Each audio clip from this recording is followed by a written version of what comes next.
매주 월요일 이 시간은 법률 상담 코너 준비되어 있습니다. 김순득 종합법률사무소 대표이신 김순득 변호사 전화 연결돼 있습니다. 안녕하세요. 네, 안녕하세요. 네, 반갑습니다. 오늘 주제는 예, 뭔가요? 5월이 가정의 달이잖아요. 네, 그래서 뭐 부모님, 형제들 같이 이렇게 모임하는 경우도 많이 있는데 부모님이 돌아가시고 난 다음에 상속 재산 때문에 네, 형제들끼리 다툼이 있는 경우가 많이 있습니다. 그렇군요. 예, 그래서 오늘은 상속 재산 분할에 대해서 한번 알아보고자 합니다. 그러면 상속 재산을 뭐 분할해야 되는 건가요? 상속 받기 전에? 그렇죠? 우리가 상속 재산 분할을 하지 않으면 네. 그대로 남겨져 있는 상태가 되는 거죠. 그래서 예를 들어서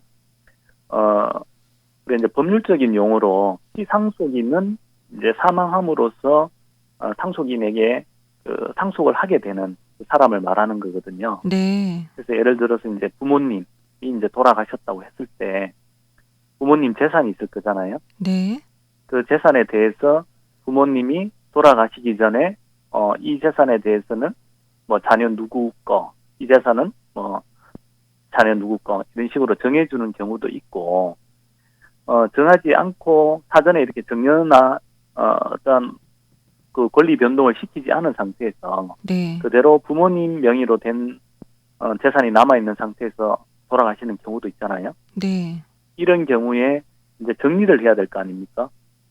그래서 그런 정리가 필요한 거죠. 네. 그럼 당연히 해야 되는 일인 거네요? 그렇죠. 그래서 그 일반인들은 우리가 이제 부모님이 돌아가시고 난 다음에 예를 들어서 어떠한 부동산을 가지고 있었다. 네, 주택이나 뭐 땅, 뭐 밭이 될 수도 있고요. 뭐 논이 될 수도 있고요. 네, 이런 부동산을 갖고 있을 때 이런 이야기를 많이 합니다. 상속인들의 보장을 다 받아야 됩니다. 그리고 아직 저희가 정리를 하지 않았기 때문에 여전히 피상속인, 그러니까 부모님 명의로 남아 있습니다. 이렇게 이야기를 많이 하거든요. 네, 근데 이제 상속은 등기 여부와 관계없이 부모님이 돌아가시는 그 시간에 이미 자동적으로 상속은 이루어졌다고 보시면 돼요. 아, 그래서 상속이 되는 거네요? 네, 그렇죠. 두 가지로 나눠볼 수 있는데 첫 번째는 우리가 금전 같은 경우에 돈 있잖아요, 돈. 네, 예를 들어서 부모님이 돌아가시기 전에 1,000만 원을 남기고 돌아가셨습니다. 네, 근데 상속인이 2명 있어요, 자녀가. 그러면 500만 원 가지면 될 거잖아요, 그죠? 네, 그것은 분할할 필요가 없겠죠, 그죠? 네, 그러면 부모님이 돌아가시는 그 시각에 이미 자녀에게 500만 원을 가질 수 있는 권리가 생긴다고 보시면 되는 거고, 네, 부동산 같은 경우는 제가 뭐 두부 자르듯이 자를 수는 없잖아요. 그쵸. 자, 예를 들어서 아파트가 있다고 했을 때, 아파트 한 채가 있을 때 자녀가 2명인 경우에 부모님이 돌아가시는 그 순간에 이제 자녀 한 명이 그 아파트의 2분의 1 지분을 가지게 되는 거고 또 네. 다른 자녀가 그 아파트에 대해서 2분의 1 지분을 가지게 되는 거예요. 그런데 금전은 이렇게 나눠지지만 우리가 지분만 가지는 거지 과연 그 아파트의 2분의 1 지분이 어디에 해당되는가? 부엌하고 거실에 해당되는 건가? 아니면 안방에 해당되는 건가? 그건 알 수는 없는 거잖아요. 그쵸. 그렇기 때문에 이제 분할이 필요하게 되는 거죠.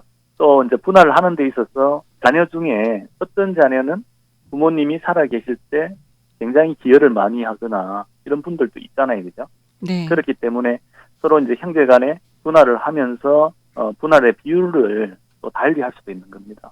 우리가 이제 이 부분에 대해서 분할을 하지 않고 지분을 매각하는 것도 가능합니다. 2분의 1 지분, 나는 이 부동산에 대해서 2분의 1 지분을 갖고 있기 때문에 이 부분에 대해서 내가 다른 사람한테 돈을 받고 팔겠다. 뭐 지분 매각도 가능한데 안 사겠죠. 그죠? 그렇겠네요. 왜냐하면 분할의 절차가 있어야 되는 거니까. 아, 그러면은 이게 상속 재산은 분할을 해야 되는 거네요. 자녀들이 많이 있으면요. 이제 분할이 필요하죠. 네, 뭐 예를 들어서 이미 서로 간에 다 협의를 해서 정리가 됐다면 모르겠는데 또 피상속인이 유언을 남겨서 네, 이 부분에 대해서 상속 재산을 어떻게 정리할 건가에 대해 유언을 남겨주고 상속인이 다 받아들이겠다 하면 되겠는데 그게 네. 아니라고 한다면 우리가 법원에다가 상속 재산 분할 분할 심판 청구를 신청을 해야 하거나 되네요. 그런 예. 부분이 좀 필요한 부분이 있습니다. 그러면은 이 상속 재산 분할 방법은요? 유언에 의한 분할 방법이 있고요. 네. 협의에 의한 분할 방법이 있고 조정 또는 심판에 의한 분할 방법이 있는데 그 이전에 저희가 상속재산 분할을 청구하기 위한 요건에 대해서 한번 알아봐야 되는데요. 네. 예를 들어서 상속인이 한 명밖에 없다. 그러면 이 사람이 다 가지는 거잖아요.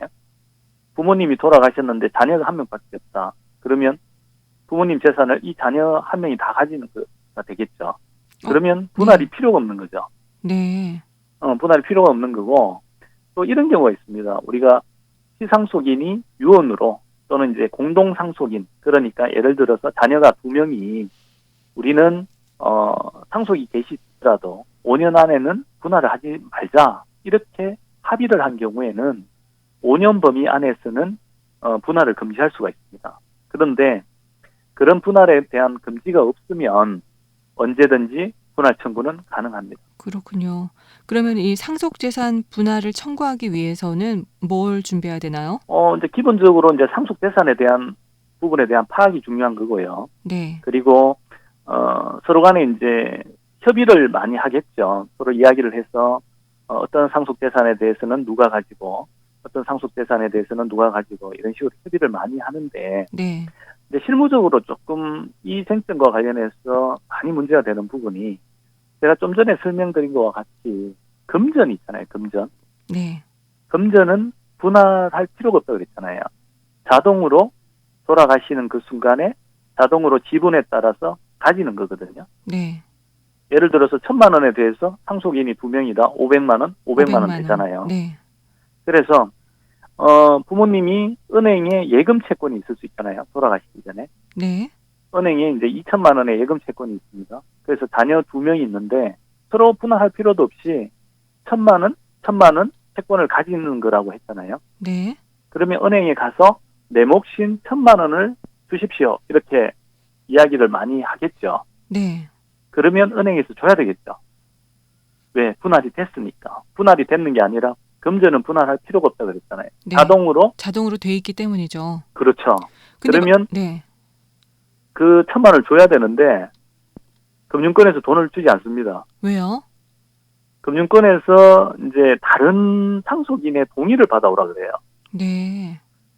동의를 받아오라고 하는데 형제끼리 사이가 좋으면 괜찮은데 우리가 형제끼리 사이가 안 좋은 경우도 있고 또 배다른 형제가 있을 수도 있잖아요.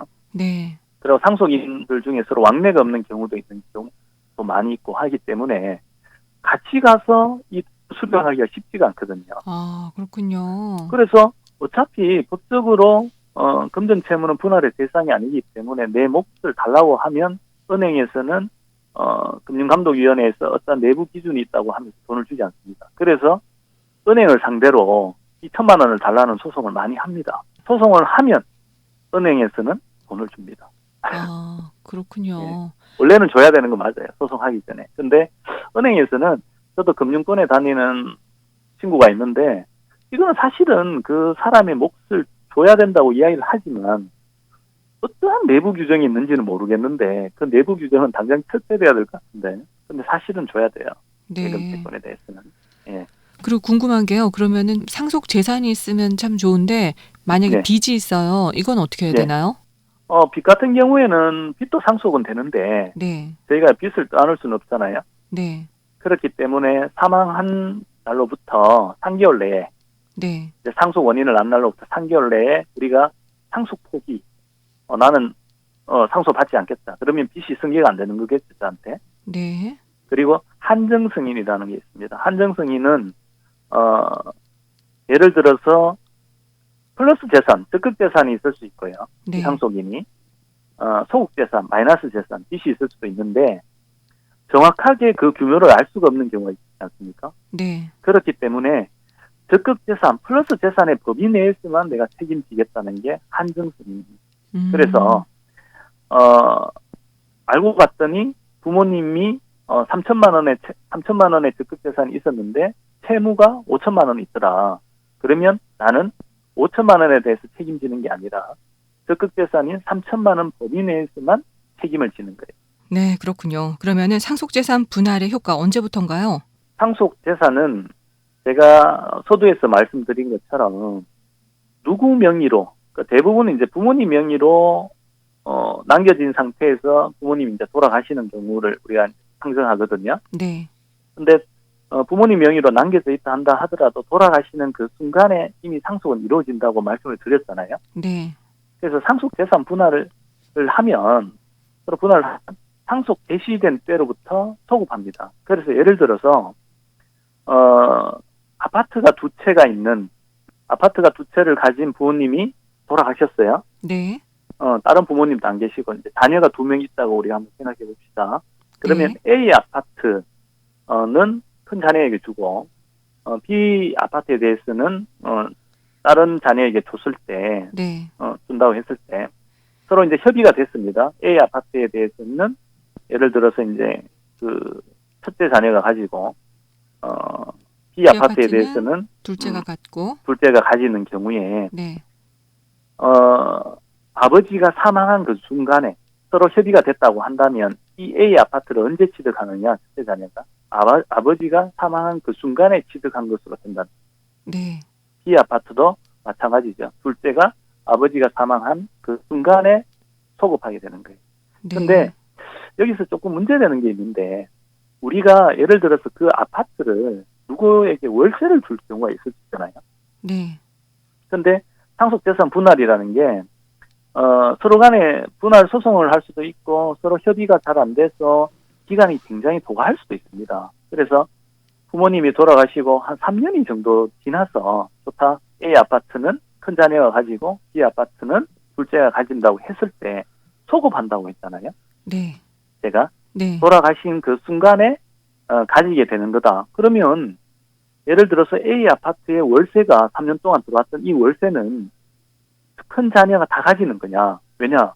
소급했기 때문에 상속 그 순간부터 A 아파트에 대해서는 큰 자녀 소유로 됐기 때문에 네. 그 월세에 대해서도 그러면 큰 자녀가 가지게 되느냐. 이런 가져도 문제가 될 생길 것 수 있잖아요. 같은데. 아니에요? 어때요, 그러면? 그 과실은 네. 소급이 되지 않습니다. 아, 진짜요? 예, 그렇기 때문에 그 과실에 대해서는 큰 자녀가 다 가지는 것이 아니라 서로 간에 상속분에 따라 나눠가 되죠. 그렇군요. 조금 의외인데요. 끝으로 상속재산 분할과 관련해서 하시고 싶은 말씀 있다면 마무리 말씀 부탁드릴게요. 저희가 이제 형제들끼리 사이가 좋은 경우도 많이 있는데 완전 남보다 더 못한 경우도 많이 있거든요.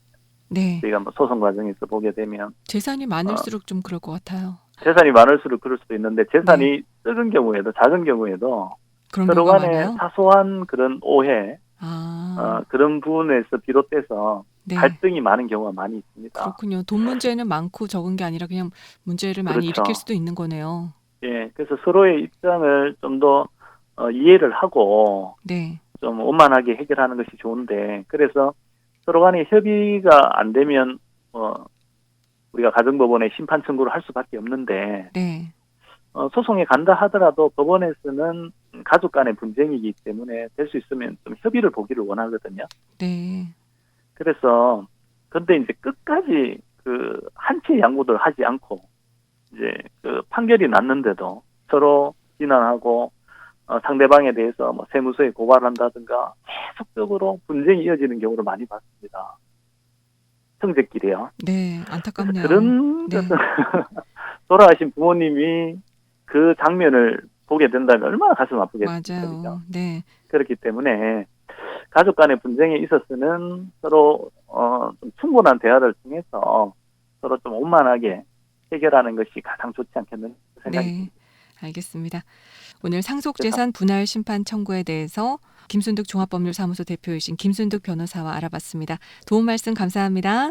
네, 감사합니다.